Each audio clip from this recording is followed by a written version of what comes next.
ସରକାରଙ୍କ ପଞ୍ଚାୟତିରାଜ ଓ ପାନୀୟ ଜଳ ବିଭାଗ ଓଡ଼ିଶା ସରକାର ପକ୍ଷରୁ ଆଜି କନ୍ଧମାଳର ଭବାନୀପାଟଣା କ୍ରିଷ୍ଣାନଗରଠାରେ ଆୟୋଜିତ ଏକ ସ୍ୱତନ୍ତ୍ର କାର୍ଯ୍ୟକ୍ରମରେ ମାନ୍ୟବର ମୁଖ୍ୟମନ୍ତ୍ରୀ ଶ୍ରୀ ମୋହନ ଚରଣ ମାଝୀ ଯୋଗଦେଇ ଏହି ଯୋଜନାର ଶୁଭାରମ୍ଭ କରିଛନ୍ତି।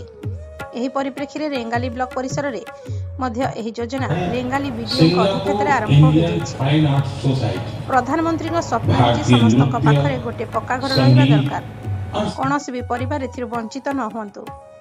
ସେଥିପାଇଁ ଦାରିଦ୍ର୍ୟ ସୀମାରେଖା ତଳେ ରହୁଥିବା ପରିବାରଙ୍କୁ ଅନ୍ତ୍ୟୋଦୟ ଗୃହ ଯୋଜନାର ସରକାରଙ୍କ ପକ୍ଷରୁ ପକ୍କା ଘର ଯୋଗାଇ ଦିଆଯାଉଛି।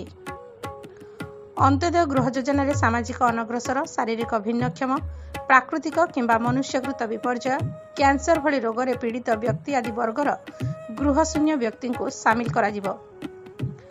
ସମ୍ବଲପୁର ଜିଲ୍ଲାର ପ୍ରାୟ 2070ଟି ବ୍ୟକ୍ତିଙ୍କୁ ଏହି ଯୋଜନାରେ ଅନୁମୋଦନ ମିଳିଛି ଓ ଏଥିମଧ୍ୟରୁ ପ୍ରାୟ 1944ଟି କାର୍ଯ୍ୟ ଆଦେଶ ୱାର୍କ ଅର୍ଡର ଦିଆଯିବ। ଆଗାମୀ ଦିନରେ ଅନ୍ତ୍ୟୋଦୟ ଗୃହ ଯୋଜନାରେ ପ୍ରତି ଘରକୁ ସରକାରଙ୍କ ଦ୍ୱାରା ପ୍ରଚଳିତ ବିଭିନ୍ନ ଯୋଜନା ତଥା ଉଜ୍ଜ୍ୱଳ ଯୋଜନା ମାଧ୍ୟମରେ ପ୍ରତି ଘରକୁ ଗ୍ୟାସ ବିତରଣ, ଘର ଯୋଜନାରେ ବିଜୁଳିର ବ୍ୟବସ୍ଥା, ସୂର୍ଯ୍ୟ ଭାରତ ମିଶନ ଶୌଚାଳୟର ବ୍ୟବସ୍ଥା ଆଦି ଏକୀକୃତ ଉପାୟରେ ସଂଯୋଗ କରି ସମନ୍ୱିତ ବିକାଶ କରାହେବ। ସୂଚନା ଅନୁଯାୟୀ ଏହି ଯୋଜନା ଅନ୍ତର୍ଗତ ସମ୍ବଲପୁର ଜିଲ୍ଲାର ରେଙ୍ଗାଲିକୁ 217 ଜଣ ହିତାଧିକାରୀ ଲାଭାନ୍ୱିତ ହେବେ।